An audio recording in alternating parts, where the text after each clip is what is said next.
गोली मारो सालों को, देश के गद्दारों को पीछे तक आवाज आनी चाहिए, गिरिराज जी को सुनाई दे। देश के गद्दारों को, देश के गद्दारों को, देश के गद्दारों को। Well, it's on video, but Anurag Thakur at a recent press conference actually turned around and told journalists that I never said that.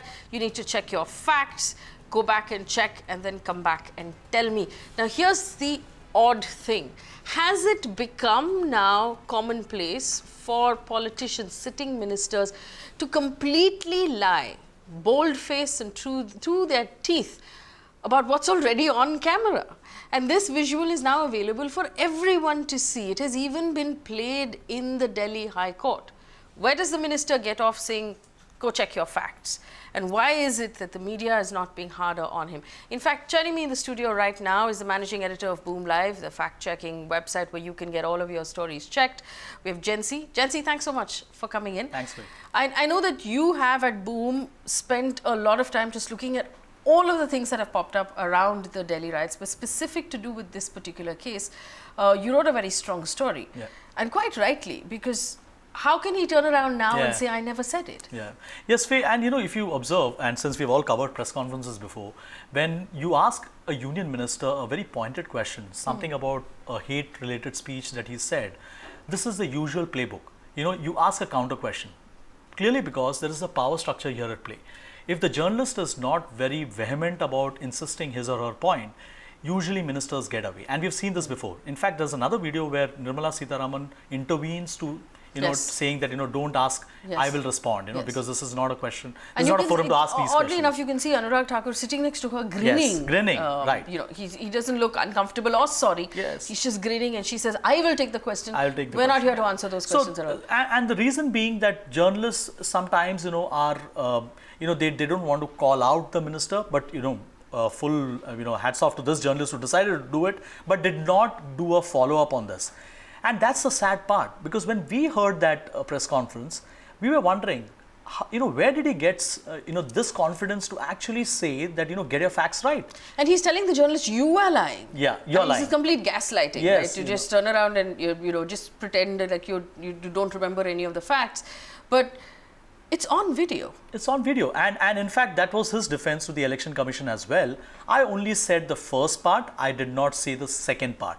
Now, if you see the video, and we've seen the video already, he's clearly egging on the audience. There is a clear response. That's how politicians do, right? Like they go on stage, they say a certain part of the slogan, the audience responds back.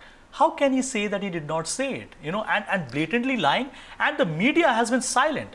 If I just did a test before I came here. If you go and search on Google by Anurag Thakur, you'll find not a single headline where anyone is calling him out, except for Boom story, which comes 4th or 5th in the order of stories. The first headline says he's silent, then they say he countered. Anurag Thakur ducks the question, that's an India Today story, calls it a lie, denies raising slogan, get your facts right. It's all framed from the point of view of Anurag Thakur, not calling him out. It's interesting because to say that he countered the question, he didn't counter, that's a lie. Yeah. Because countering would mean that he offered a valid response. This is not a valid, just saying that you are lying, this is not what happened, it's not a valid response. It's not a valid response. And it's, and this is, it's slightly, important for us to have this conversation. I'm glad you're here. Because it's one thing to talk about fake news that happens, say, on WhatsApp and it's doing the rounds and, everybody's wondering whether...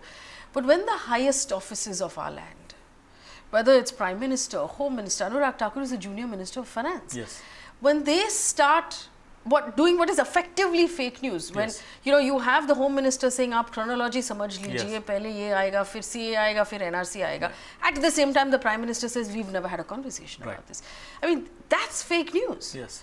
And we now live in a world where the fake news is coming in from the top. Right. What does that mean then for journalism and for information? In fact, I feel that, all these people in public life, they're Teflon coated. No matter what you say, no matter how much you fact check, and that's sometimes the frustration of fact checkers like us, how much ever you may fact check. In fact, I saw one of the responses to our story saying, oh, don't you understand what is rhetoric? Now they are saying that, this was an election rhetoric. It was not an election rhetoric. He was clearly egging on people. And they might say, oh, but, don't take it so literally. Goli Maro is not definitely saying that, you go and shoot, In fact, in Delhi riots, one of the reports that I was reading, most of the victims who have died, they've died due to gunshot wounds. Yes. There is a clear correlation. Yes. There's a clear correlation to what Kapil Mishra did, what Anurag Thakur has said. All these slogans that were passed on, there was a clear design at play here. There was also the same slogan that was used in an Amit Shah rally in Calcutta. Right. After the Delhi riots were over and done with. So Right. this is obviously not over. Yes. And whoever did this is not sorry. Yeah. And it's likely to continue. And we saw this even at the metro station, where people at a Yes. public place were shouting these slogans. They were arrested and they were let off. So because they were first-time offenders, maybe younger people. That's the fact is that these slogans are playing a role, and there's a very interesting trend that we are seeing now. Anywhere you see a video of probably some riot situation taking place, might have happened in Bangladesh, might have happened in some other country. There are people with skull caps on. Yes. And immediately there are these very regular fake news handles who will put it out. Now they know that fact checkers are fact checking them, so they become very smart. In fact, what they do is they don't say that this is linked to the Delhi riots. What They they'll just say, put the video. They'll just put the video and they'll say, oh, skull caps on, and do you have any my more favorite doubt? is offered without comment. Offered without comment. Without As if you need to offer any more comment after this. And this is, and I know that there are thousands of people, lakhs of people across our country who are very distressed by that. The fact that there's a lot of, specifically to do with the Delhi riots, there was fake news that went around, and there is fact checking, but you just generally feel that the fact checking is not able to sort of overrun the wave of fake news that's already out there. In fact, and this I must bring up, even during the Delhi riots, there are television channels who, and specifically there was one video of the mosque which was vandalized. There was a flag that was placed on it.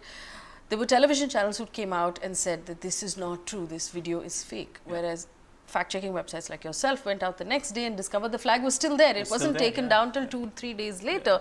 Where is the responsibility here for these television channels to be careful, or to simply be journalists? Yeah, Faye, and you've run a television channel as well before, and many of the television editors did tell us that we are bound by the guidelines not to say that probably any shrine or any place of worship has been vandalized because it can inflame passions.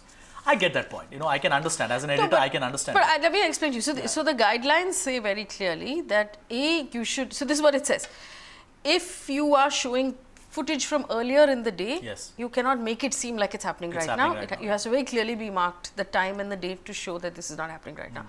Do not play footage, that will inflame passions. So, for example, don't take one little clip and play it over and over again to just freak people out.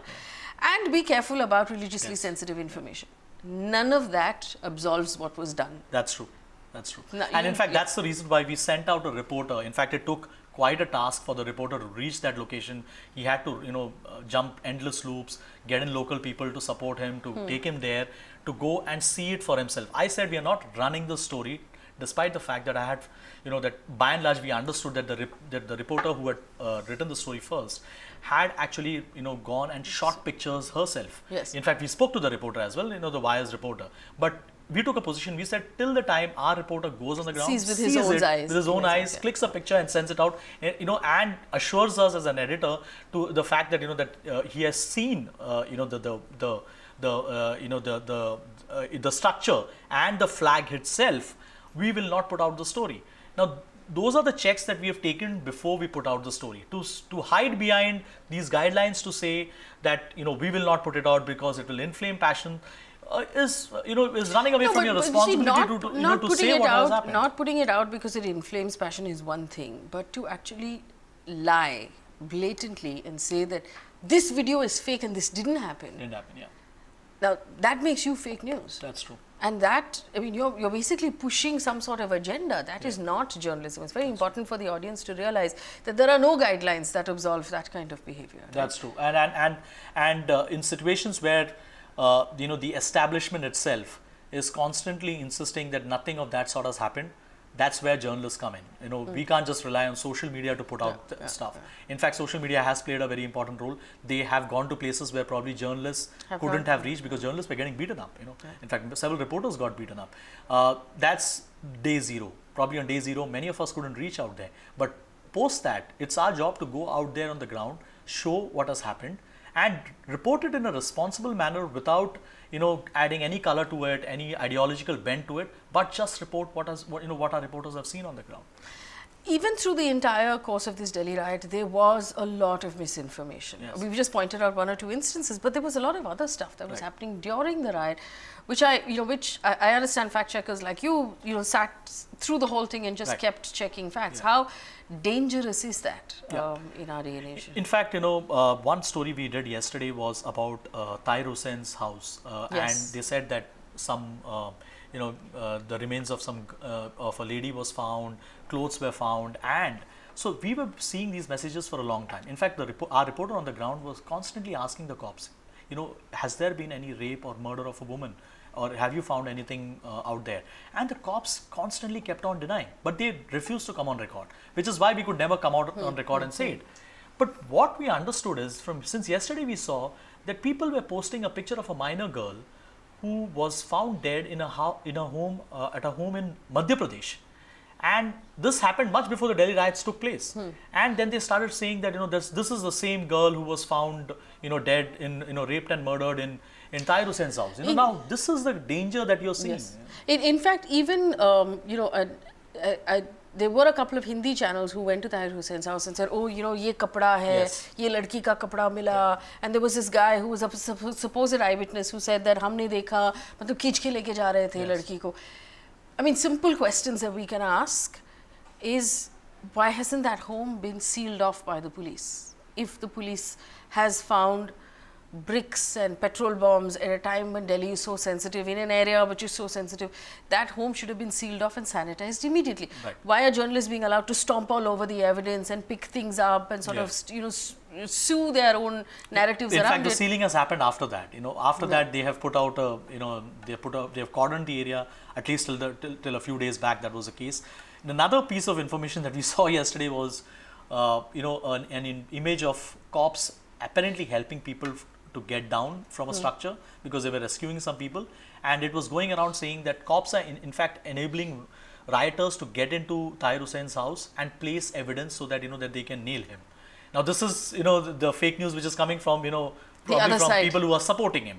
Now these are very random images and videos that keep getting shared, and which is why we say, you know, don't share them. How do people who are at home right now who are watching this know whether this is something they should trust or not trust? You know, very difficult question to answer, Faye. You know, we are really living in difficult times. In fact, as fact checkers ourselves, you know, we tend to keep doubting everything that we see. Yes. You know, in fact, till the time I could send my reporter on the ground, there was no way I could have confirmed it. In fact, we wouldn't have written the story, even if we would have had reasonable confidence in some other reporter's ability to speak the truth. We wouldn't have written it, simply because we are living in such difficult times that till we know someone from our own fraternity or probably, you know, our own organization who's gone out on the ground and seen it, we can't, you know, share it. But I think, you know, for the average viewer, in times like these, it's better not to share.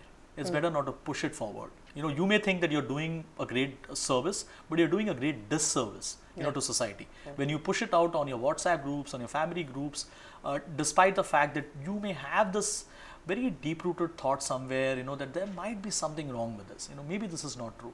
There are so many videos and images that are floating around on social media. You can actually pick out any old video and image and say that is related to the current crisis. So actually, I mean, this is unfortunately not the best answer. I know it's not the answer you were looking for, but the best thing to do at this point is just not share anything. Read it, worry about it, question it in your head, just don't push it forward at all. Or send it to us on our helpline. We'll do our best. Unless it's a story from BoomLive. Yeah, true. Please go ahead and share that. Then you can trust it. All right. Jency, thank you so much for talking to us. In the era of coronaviruses, no handshake, so namaste. Thank you for coming in. All right, guys, if you want us to answer questions on anything, drop us a note in the comment section of this video. Subscribe so you know that we put up more videos. And thanks for watching.